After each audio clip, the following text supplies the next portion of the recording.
Well, good morning. It's Wednesday, July 28th. Tip of the Grant's Sound Advice coffee cup to you this morning.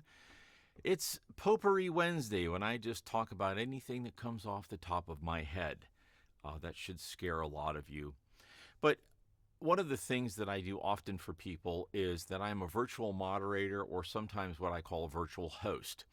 And so let's back up one moment to just webinars and approach. Many of us are doing webinars now.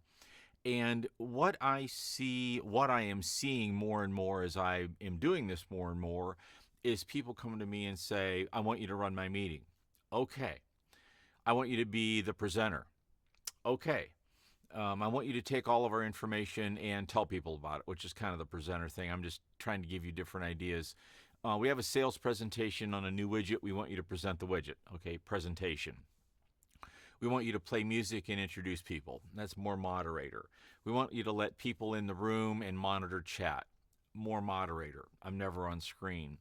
So the biggest difference that I can see is when I am a moderator, I feel that I am only working in the background.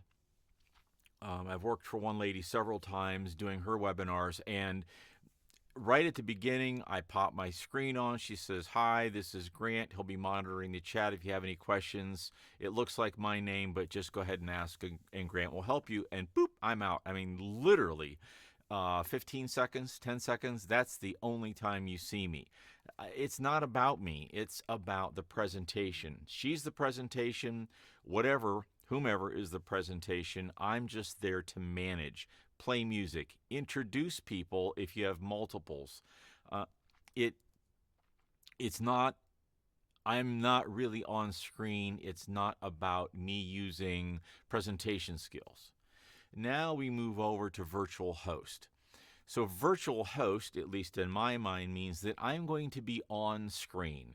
And when I am on screen, I can do a lot of different things with just being a talking head. Right now, you can see me as the big picture in the middle, and I can do some stuff that puts me at the side and puts your presentation in the middle. But I'm kind of driving the thing.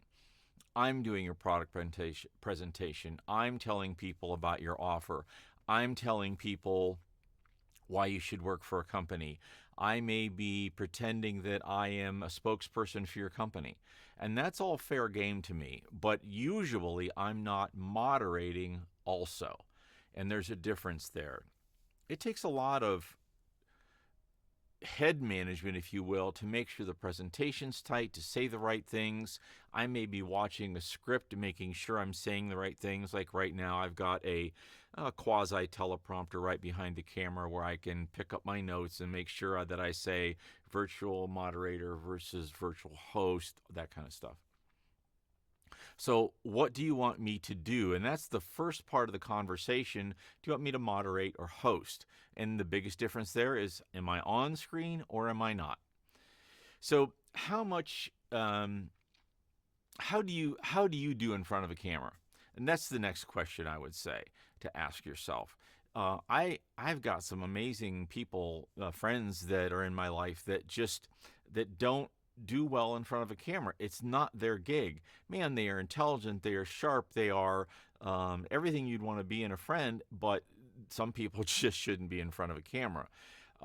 So the first thing is that if you're awkward, if you don't respond well, if all the technology makes you nervous, you might be better having me host your webinar and then introduce you and interview you.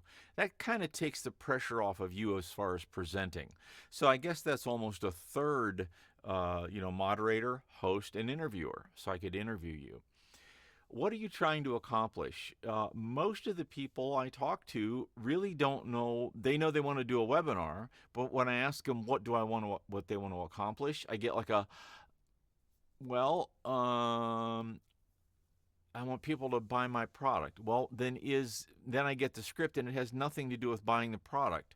Or I want them to sign up for my email list. I want them to just know about the product. Okay, is there a link at the end to a discount or coupon or to the website? Or what are we trying to accomplish?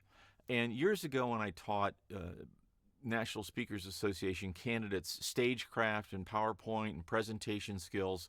One of the things I told them to start when they wrote their scripts, when they thought about what they wanted to do, like Stephen Covey said, begin with the end in mind. Well, at the end of this, what do I want the people watching to do?